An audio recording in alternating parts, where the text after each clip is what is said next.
गुजरात में होने वाले चुनाव में इस बार 3 मॉडल्स की परीक्षा होनी है। पहले नंबर पर गुजरात का वो मॉडल है जिसके दम पर भारतीय जनता पार्टी ने पूरे देश में चुनाव लड़ा था। गुजरात मॉडल देश तक आए थे। दूसरा आम आदमी पार्टी का दिल्ली मॉडल है जिसके दम पर आपको याद होगा कि किस तरीके से पंजाब का चुनाव लड़ा गया था और दिल्ली का मॉडल पंजाब में काम कर गया था और यही गुजरात में रखा गया है। अब गुजरात का मॉडल देश में रखा बीजेपी ने और दिल्ली का मॉडल गुजरात में रख रहे हैं अरविंद केजरीवाल। इसीलिए मॉडल्स की लड़ाई बड़ी दिलचस्प है, लेकिन इन सब के बीच में एक तीसरा मॉडल भी है। यह है ओवैसी का हैदराबाद मॉडल। इन तीनों मॉडल्स के माध्यम से गुजरात के चुनाव की गणित साधी जा रही है।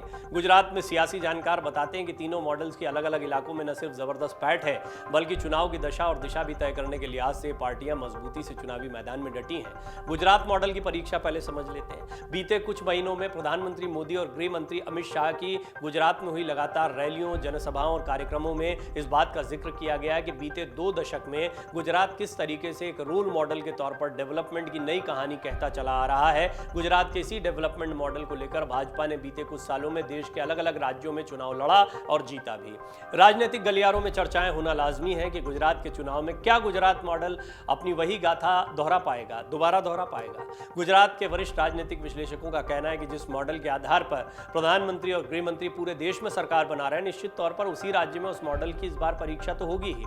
चुनाव में हर पार्टी अपने मॉडल, एजेंडे और अपने मैनिफेस्टो का जिक्र करती है। क्योंकि इस बार गुजरात में 2 नई पार्टियां भी चुनावी मैदान में हैं, तो उनके मॉडल को भी जनता परखेगी। इसमें एक मॉडल केजरीवाल का दिल्ली मॉडल है, जबकि हैदराबाद के असदुद्दीन ओवैसी का भी अपना मैनिफेस्टो तैयार होकर जनता के बीच पहुंच चुका है। दिल्ली के मुख्यमंत्री अरविंद केजरीवाल गुजरात की जनसभाओं में डबल इंजन सरकार के बारे में कह रहे हैं कि अब यहां पर नए इंजन की आवश्यकता है। वो कहते हैं कि 2 दशक पुराना इंजन खराब हो चुका है, इसीलिए नए इंजन को मौका दो, यानी आम आदमी पार्टी को मौका दो। राजनीतिक विश्लेषकों का कहना है कि अरविंद केजरीवाल ऐसा कहकर आम आदमी पार्टी के दिल्ली मॉडल को आगे बढ़ा रहे हैं। अरविंद केजरीवाल ने महिलाओं को 1000 रुपए देने का वादा किया है। इसके अलावा दिल्ली में दी जाने वाली उन सभी सुविधाओं का भी जिक्र करके वो गुजरात में दिल्ली मॉडल को आगे बढ़ा रहे हैं। पंजाब में हुए हालिया विधानसभा चुनाव की जीत से लबरेज आम आदमी पार्टी न सिर्फ दिल्ली के अलावा पंजाब में बनी सरकार का जिक्र करके गुजरात में वोटर्स के बीच में पहुंच रही है, बल्कि वो बिल्कुल वही बातें कह रहे हैं या उसी मॉडल को लागू करने की बात कह रहे हैं जो दिल्ली में और फिर बाद में पंजाब में उन्होंने लागू किया है। असदुद्दीन ओवैसी को भा रहा है गुजरात और उनका मॉडल क्या है वो भी समझ लेते हैं। भारतीय जनता पार्टी और आम आदमी पार्टी के अलावा गुजरात के चुनाव में इस बार असदुद्दीन ओवैसी की पार्टी भी हैदराबाद मॉडल के साथ चुनाव में उतरी है। सियासी जानकारों का कहना है कि गुजरात में जातिगत समीकरणों के आधार पर असदुद्दीन ओवैसी को गुजरात की जमीन बहुत उर्वरा नजर आ रही है। यही वजह है कि ओवैसी गुजरात में अपनी रैलियों के दौरान लोगों के सुख दुख में शामिल होने वाला इमोशनल कार्ड खेलना नहीं भूलते हैं। हैदराबाद में असदुद्दीन ओवैसी का यही मॉडल हिट भी है। वरिष्ठ पत्रकार बताते हैं कि गुजरात की गलियों में असदुद्दीन ओवैसी जब जनता से मुखातिब होते हैं तो वो खुद को बेटा और भाई बताकर उनका दुख दर्द बांटने की बात करते हैं। उनका कहना है कि जातिगत समीकरणों के आधार पर असदुद्दीन ओवैसी के ऐसे भाषण मुस्लिम समुदाय में उनकी पैठ को मजबूत करते हैं। ये उनका मॉडल है। अहमदाबाद में असदुद्दीन ओवैसी की पार्टी के कुछ पार्षद भी हैं। ओवैसी की party all India Majlis-e-Ittehadul Muslimeen AIMIM की गुजरात राज्य कार्यकारिणी के सदस्य और वरिष्ठ नेता सैयद शमसुद्दीन कहते हैं कि विधानसभा से लेकर लोकसभा तक में मुसलमानों की आवाज उठाने वाला अगर कोई व्यक्ति है तो वो ओवैसी है। शमसुद्दीन कहते हैं कि हैदराबाद में जिस तरीके से वो गरीबों की आवाज बुलंद कर रहे हैं और हैदराबाद में उसी तर्ज पर हमारे पार्षद बने हैं, तो निश्चित तौर पर गुजरात में होने वाले चुनाव में हमारी पार्टी बहुत अच्छा प्रदर्शन करने वाली है। वो कहते हैं कि हम अपने हैदराबाद के मॉडल पर गुजरात के चुनाव को लड़ रहे हैं। गुजरात में हो रहे चुनाव में भाजपा, आम आदमी पार्टी, AIMIM के मॉडल्स के बीच में कांग्रेस की भी खूब चर्चा हो रही है। राजनीतिक विश्लेषक चंदन पटेल कहते हैं कि कांग्रेस की चर्चा किसी मॉडल की वजह से नहीं बल्कि इस बात से हो रही है कि उसके अपने वोट बैंक का बंटवारा आखिर किन पार्टियों के बीच हो रहा है। वो कहते हैं कि सभी पार्टियों का रुख आक्रामक है, लेकिन कांग्रेस का गुजरात में फिलहाल कोई भी आक्रामक रुख नजर नहीं आ रहा है। कांग्रेस के वोट बैंक को ओवैसी और आम आदमी पार्टी अपने अपने मॉडल्स के माध्यम से अपनी ओर खींच रही है।